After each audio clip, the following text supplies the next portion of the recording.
Hi everyone, my name is Serena and welcome back to yet another video on my YouTube channel. In this video, I wanted to focus on how to get better at note-taking, since in my mind, note-taking is arguably one of the most important skills I've worked to build in high school. It helped me not only learn the material I needed to for my classes, but also learn whatever else I wanted to. So whether it was something for my website, whether it was some online YouTube course I was taking, it helped me keep track of what I was learning, keep it organized, and gradually build a knowledge base over time. So yeah, basically I want to accomplish in this video what I said in the title, which is mastering the art of note-taking. And I want to focus on two things in particular: how to take notes more effectively and how to take them purposefully. So for example, when I walked into freshman year of high school, I thought that I had to write down every single word, well, almost every single word of my textbook, and basically copy down as much information as I needed to. But I quickly realized that this wasn't purposeful, and I'll kind of go into what I now do instead of that approach. And I feel that there's many misconceptions about note-taking, and there's many different ways to do that. There's many different ways of how to take notes, and I want to touch upon all of that in this video. So without further ado, let's dive into it. Hi everyone, so I'm back, and basically the way that I'll be doing this demonstration is kind of by going through some notes I already took and just going through the process of how I took those notes and just key tips when note-taking in general. So as you can see, the book is displayed on the right here, and the particular book I read and the chapter that I'll be kind of demonstrating here is from Your Inner Fish, which is written by scientist Neil Shubin. And it's a really interesting book. I totally recommend checking it out. But basically, Neil Shubin is an evolutionary biologist, and he wrote this book chronicling his work. And basically, a big part of his work was discovering the evolution of humans and how humans share a common ancestor with other life on Earth. And yeah, it's a really great read. So, chapter 3 is what I decided to focus on. And basically, chapter 3 kind of goes into the evolution of the human hand and how limbs are formed, and just the discovery of certain genes that all creatures that, well, not all that, but yeah, but that most creatures have in common, especially when it comes to developing hands or limbs or fins for that fact. So that's just a little bit of context. But as for the actual note taking, the biggest thing that I do when taking notes is approaching it with a question answer kind of mindset. Basically, I know what I need to get out of the notes, or I know what I need to get out of the text being presented. So that's kind of like the big question or big idea. And then I would use the notes to kind of support that big question and idea and just overall try and answer it or try and gather more information. So hopefully that idea will become a little more concrete as we go through. All right, so as you can see, here is the text we'll be reading. And right off the bat, I see that a lot of the first paragraph is not super important, besides the word Tiktaalik, is that's the fish that Shubin thinks that we share a common ancestor with. Well, actually, it was already proven, but that's for another part of the book. But anyways, a lot of the information in the first paragraph is purely narrative, and it's kind of giving more of a background on Shubin's lab and his colleagues. So I really don't need to take note of that, as that's not answering the question that I want to answer, which is what takes us from our hands to the fins of sharks to the wings of flies, and what unifies us? And that's the big question that I came in wanting to answer in this chapter. So I'm just going to highlight that there in my type notes. And by the way, just for some context, I'd already handwritten these notes, but I just typed them just for the sake of this demonstration. And I know a big question in note taking is whether it's better to handwrite or type notes. And personally, I'll say this: if I already know the information and I'm just trying to remember it better, I like to write notes. But if I'm learning something for the first time, I like to type them. So this way just helps me organize it a little better. But I'm sure there's a lot of research on that. So I think what matters is just finding a way that works for you. So, anyways, back to the chapter. I'm just kind of highlighting the main ideas. And often, if you get like a paragraph, it would be like the first sentence of that paragraph or the last sentence maybe that kind of gives insight into what that big idea is. So as you could see, I just kind of went through the text and I highlighted what was important and I kind of translated that into my note-taking documents. So basically how all cells contain the same DNA, but what matters are that different genes are turned on in every cell, and this is due to a phenomenon called genetic switches. So again, just needed to know a little bit about that.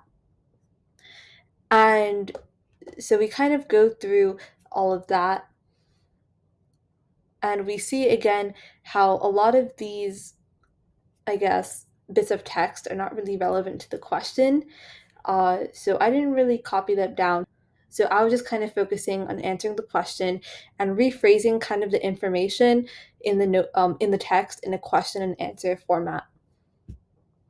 So when I kind of so when I stick to this question and answer format, I'm able to see what information is important to copy down and what information isn't super important to copy down.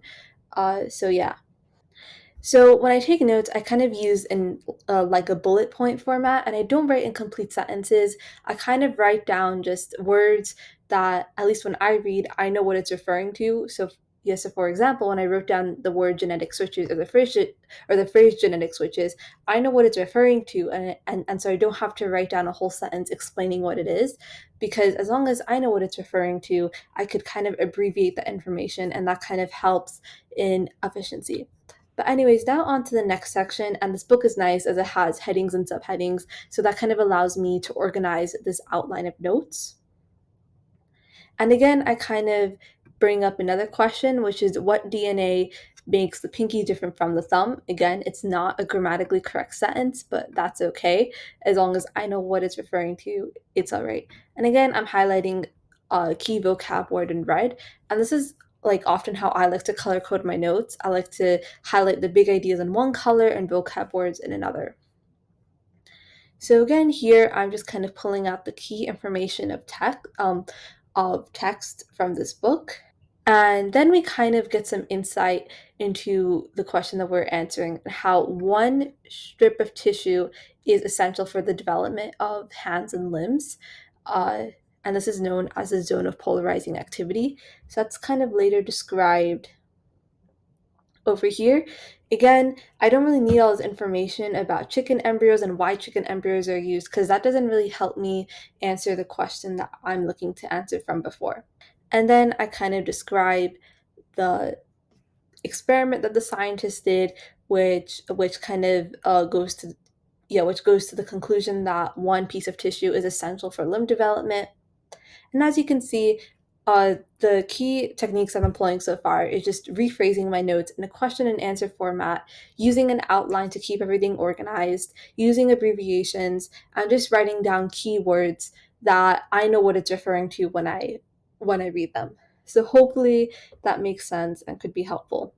So again, we come across another subheading, the DNA recipe, so kind of start a new section.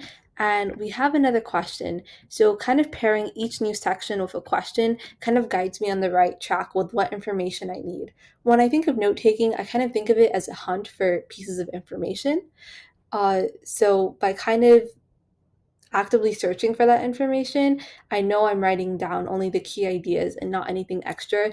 And that was a big problem that I kind of ran into in freshman year. I used to write down everything, but as I progressed throughout high school, this method was something that worked for me, and I hope it could work for you as well. So again, just kind of going through this, I see another question, and ZPA, the zone of polarizing activity, is another key vocabulary word. So I'm just highlighting that there. And then eventually, scientists on Chubin's team discovered that we all have a gene, homologous to this gene in flies called the hedgehog gene, and that basically allows for our fingers to form correctly. And this hedgehog gene is active in the tissue essential for forming limbs. And we find that sharks also have this hedgehog gene, and this kind of gives the insight that limbed animals are related to non-limbed animals through this gene and that we share a common ancestor, which is really quite interesting. So now we're on to the next section, giving sharks a hand. and again, pairing it with a question. And then these are kind of the insights that kind of give an answer to that question. So again, we have to look at shark embryos in order to answer whether a similar gene exists in sharks. And we see very similarities, how there's the same tissue patch that controls limb development, and how vitamin A causes the duplication of digits when applied to this tissue patch. So it really is quite interesting, and I know that you probably are not understanding the actual content of this notes, but that's okay. The key is just being able to pull out the information that answers the question. So yeah, that's pretty much it for these notes. And really it's quite interesting because while the chapter was about, I'm just kind of scrolling through here, it was about 20 pages long, and it kind of ends with the sentence, the connections among living creatures run deep, which is the key insight from the text. Yeah, my notes are only about 2 to 3 pages long, and this is even a bigger font. So yeah, so at the end, the idea of note taking is not to write down everything, but it's to pull out information that answers the question that you're seeking the answer to. So yeah, that's pretty much what my note-taking process is, and it's really loose and free-flowing, and that's pretty much the key points: question and answer, abbreviation, keywords, and then of course highlighting the key ideas and insights. So again, note-taking is a really subjective process, but I hope this video kind of helped clarify things and that you could apply this when taking notes or just preparing for your classes in general. Well, this pretty much wraps this up. Thank you for checking out this video on my channel, and if you want to see more content, please hit the like button, subscribe, and turn on notifications. For the next video, I'll be doing a part 2 to this one, and I'll be going over how to actually study it from the notes we took. So yeah, please stay tuned for that. Again, thank you for checking out my channel, and hopefully I'll make this into a more in-depth series on education and the high school experience, but of course, I'm still working on that. So thanks again, and have a nice day. Bye!